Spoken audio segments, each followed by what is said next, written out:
TV station's daily news bulletin is probably its most identifiable face. All the promos feature intense, knowledgeable faces, turning to camera and news crews racing up courtroom steps.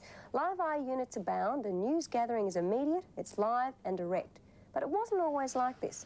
In the early days of the networks, the news from overseas arrived by aeroplane, and material shot on film had to be processed before being edited. Ken Berryman, how was the latest news first delivered to television? In very basic fashion, Tiffany. A single news presenter, talking to a single camera, reading from a script, no frills, very basic service. For people like James Dibble of the ABC or Brian Henderson of Channel 9, this wasn't a problem. They very quickly became accepted authorities on news reading. But it didn't always work to plan because even at that stage there were a lot of gaffes, so that people like Kevin Sanders, respected news journalists, had days that they would probably rather forget. At the usual time, tomorrow afternoon, 1 o'clock. Typical was the editorial comment in the Brisbane Courier Mail. It said, right, wrong paper. If we could just return for one moment to some commercials, thus giving me a chance to get what apparently I have here a very disorganized range of papers, and rather than go through all of them searching and lapsing from time to time, I think if we could pause for just 1 second. Yes, unfortunately it was live to air in that instance. Were there many changes to news coverage in the 60s? In the 60s there were a lot of technological advances, including the laying of the coaxial cable between Melbourne, Sydney and Brisbane, so you could do live crosses. But the name of the game for television news was live pictures. If you didn't have the pictures, you didn't really have a story, and so the development of outside broadcasting came on in leaps and bounds. The trouble was that sending reporters to sites didn't always guarantee that you got good pictures. A classic example of this was the disappearance of Harold Holt, the Prime Minister, in 1967. He went missing, but there wasn't really all that much to see once you actually sent your field reporters out to see what had happened. 50 Navy divers are on the scene, working in 3 lots of 10s. You fellows yesterday described the conditions as similar to being inside a washing machine. Is it the same today? Same today, yeah. Mrs. Holt has now moved to Navy headquarters. One's heart goes out to her, but only for the extreme sorrow. How did we cover the international events back then, Ken? Well, the international events from the early days, as you've mentioned, came to us via film, which often took several days to be processed and edited, so we had to wait. The development of satellite feeds during the early 1960s meant that we could actually get live coverage of international events. And the first live broadcast, the first live global telecast was Our World in 1966. We take satellite feeds very much for granted these days. But in the mid-60s, this was enormously exciting to be on the rostrum with President Johnson or in the studio with the Beatles, virtually, as these things were happening. By television. Will then become only one battle, and what will be a long war. Silence the gun in a free Vietnam.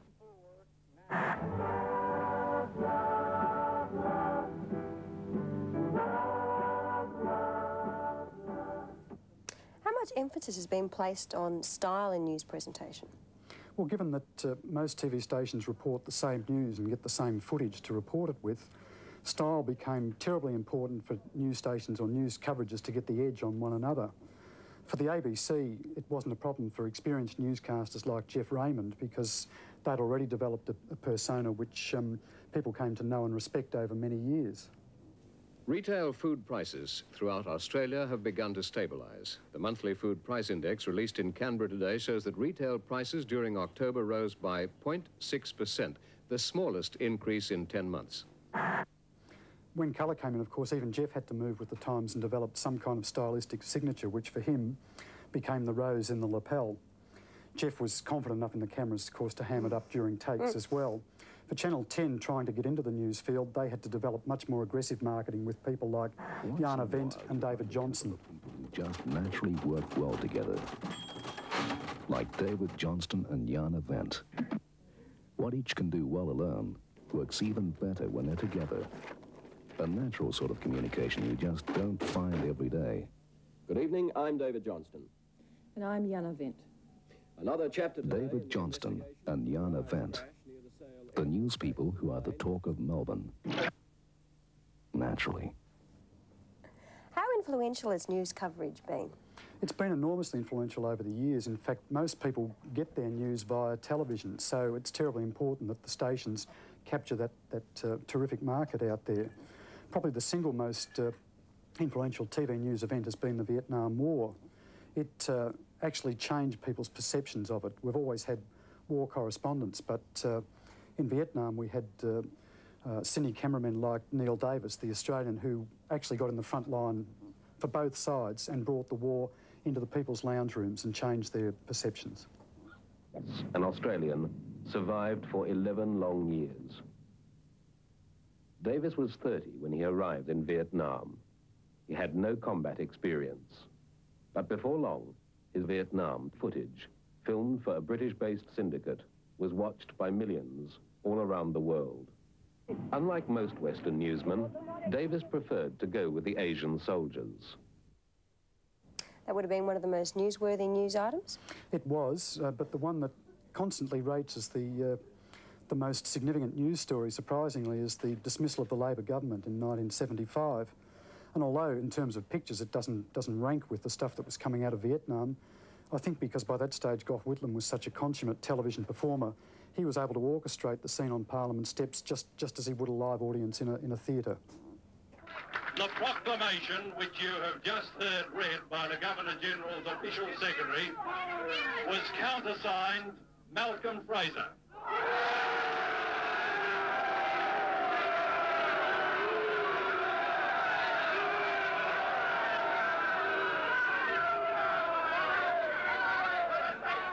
Who will undoubtedly go down in Australian history from Remembrance Day 1975 as Kerr's Kerr. What about field reporting, Ken? Has that varied much over the years? Well, we've had field reporting, as we've seen, since the 60s onwards, and for many years there wasn't a great deal of changes. You had your reporters in the field bringing the stories live to air. Even as late as the 80s, coverage of disasters like the Ash Wednesday fires, you sent your reporters in, you got them as close to the flames as possible without getting them singed, and you got them out of there with the story under their arm. Probably 10 years on, though, things have changed. If you're still covering disasters, it's not uncommon to actually send your whole news team and do a bulletin live from the field, so that things like the Victorian floods, you've even got your presenters out of the studio and into their gumboots. Residents have been battling the flood crisis in northern Victoria for more than 36 hours now. Ken Berryman, thanks very much for that. Next week we have current affairs through the years. That's right. See you then.